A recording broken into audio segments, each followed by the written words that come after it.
It's fascinating to see how the tables have completely turned now, because in the old days of YouTube, if you've been watching for a while, I think you can recall a lot of people saying that the iPhone is getting too expensive and the Samsung Galaxy is cheaper, so I'm just gonna go with that. But now things are getting a little bit more interesting, because I don't think people have truly grasped how much more expensive the S20 is compared to last year's lineup, and once again, remember, I'm not saying they're overpriced. I think that they are absolutely equipped with specs that you cannot find elsewhere, therefore the price points are justified. It's just interesting to see the market Samsung is going after now that Apple used to be kind of known for. So without further ado, let's begin.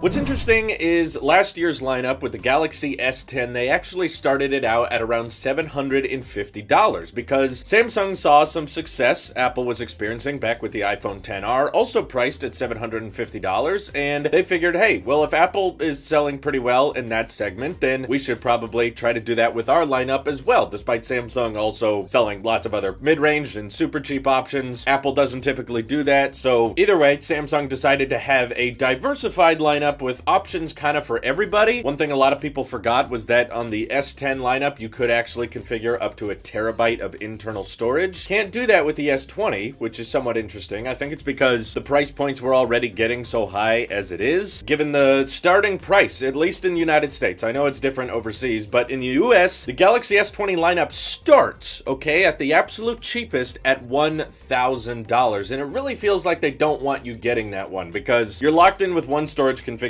okay? They did not want any type of customization. If you're getting the $1,000 one, no, well, you're the low end, so you can just be happy with 128 gigs, and that's about it. But they very quickly jump up once we start looking at the S20 Plus, which has the same cameras, and even starts with the same storage configuration, and most of the tech specs appear to be the same, but that's an extra $200 just for that larger display and that larger battery pack. And then, of course, the S20 Ultra is the one everyone wants to talk about because it's kind of Samsung's Pro phone, and I do have to admit, I find it refreshing that Samsung is like the one company not embracing the Pro suffix to all their products. Instead, they went Ultra. It's kind of the same thing, but at the same time, I just appreciate the originality to it. But what I'm trying to get at here is that the S20 prices range from $1,000 at the low end to up to $1,600 on the high end. That's the max case scenario. Whereas if we look at the iPhone 11 lineup this year, it starts out at $700, substantially lower than what Samsung's lineup is starting up at, and ranges all the way up to $1,450 if you try to get the maxed out iPhone 11 Pro Max with half a terabyte of storage. It ends up being $50 more than what the S20 Ultra base model costs. So why is Samsung doing this? If Samsung is known for having cheaper mid-range phones and oftentimes undercutting the competition, which particularly has been known to be Apple, why are they leaning in this direction? Why wasn't there an S20e or a S20 with non-curved edges and was more trying to target the iPhone 11 demographic, which I guess is my fundamental question here. If Apple's best-selling iPhone, which is the iPhone 11 right now, they added a bunch of features, they made the XR better, and even made it $50 cheaper, how come Samsung seems to be moving in the completely opposite direction? They did not continue the S10e, they didn't make it cheaper with better specifications, and they don't seem to have a model, particularly in the S20 lineup anymore, that's directly targeted at Apple's bestseller. Well, my hope is that Samsung is finally starting to realize what their primary demographic is, and I noticed it after watching the Unpacked event that they really didn't want to discuss too much about the iPhone, which in previous keynotes you can't really say the same. A lot of the time they would directly compare themselves to the iPhone, whether it's the camera, the resolution, or any type of tech specs they would love to bring up, and their marketing department is well known for bashing on Apple and sometimes only making commercials that are directly about the iPhone and not even showing their product in the commercial. They've since took those down, and my hope is that this is a change of heart. This is a change in direction for them, because while the camera modules are square and in the corner, I still don't look at the Samsung S20 line as copying things Apple is doing, because Apple realized that price-wise they were going too far, okay? They realized that a lot of people aren't comfortable spending that much on an iPhone, and as soon as they can find the features people like about the iPhone X, which was kind of the next generation of iPhone, it changed a lot. You know, it was the 10th anniversary, and it was the first big redesign we'd seen to the iPhone in a long, long time, probably the biggest redesign ever. So the following year, in 2018, Apple was like, how can we take what works with this phone and bring it to the masses with a more affordable price point? And that one's probably going to be the one that succeeds, even if it does compromise on the display pixel density a little bit. Maybe it's not made of stainless steel, maybe it's not an OLED display, maybe it doesn't have the best camera technology out there, but we're gonna figure out and compromise, as our good friend John Prosser loves to say, and figure out what most people want out of the phone and just prioritize those things, and then we'll have some pro lines for, you know, the tech community that wants everything to be the absolute best possible. And it worked, as we've seen with the iPhone XR selling incredibly well and the iPhone 11 selling even better, shattering records, Apple having to ask factories to produce more of these things because they're having a hard time keeping up with demand. So what did Samsung experience with the S10 lineup? Well, surprisingly, their audience did not behave in the same way, and I think it's because Samsung tries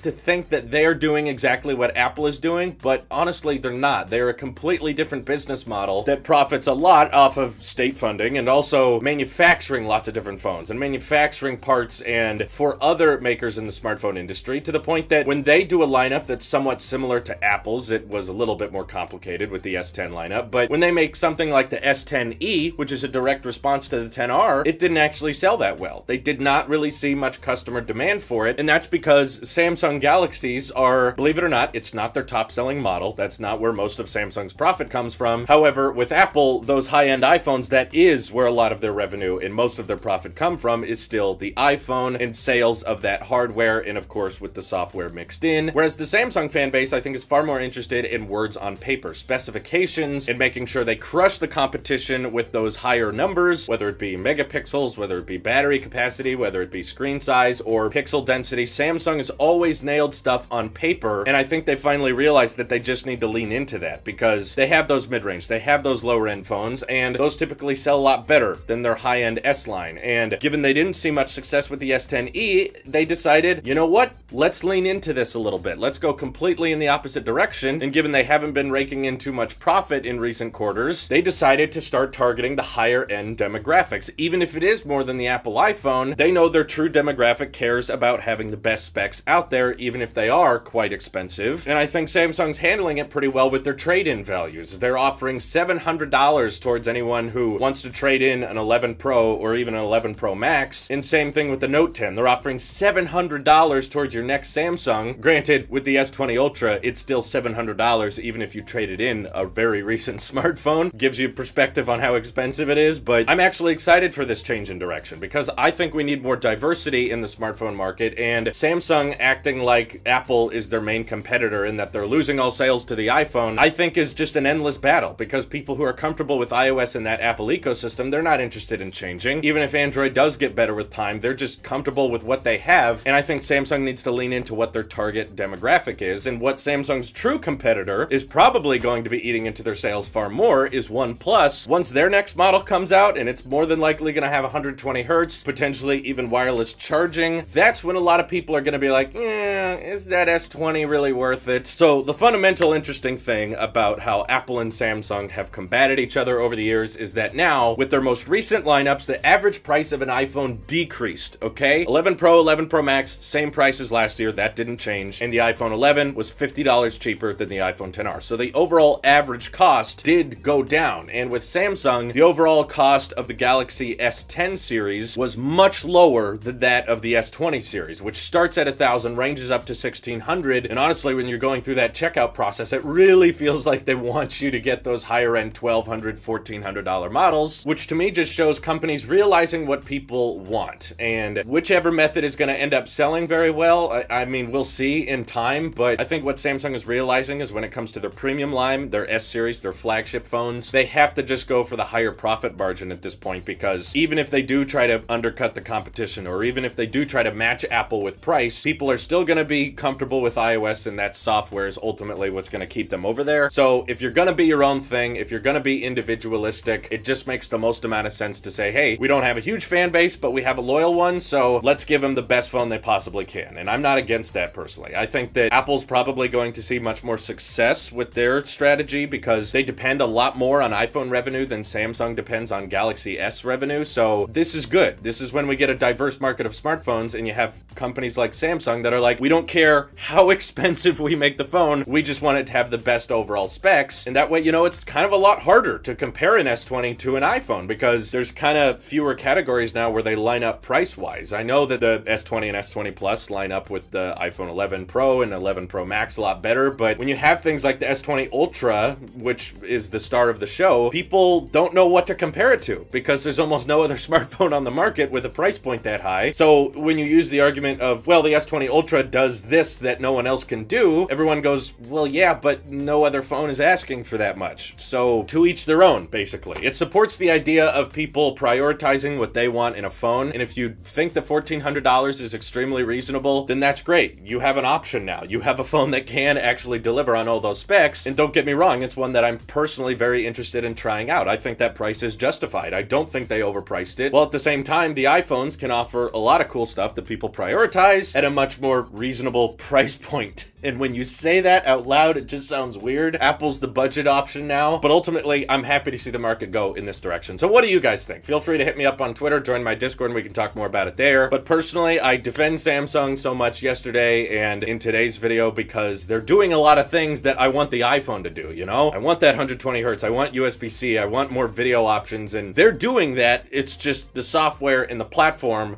that keeps me away from it. So you guys know I'm the Apple sheep. I ain't gonna switch. See you in the next one.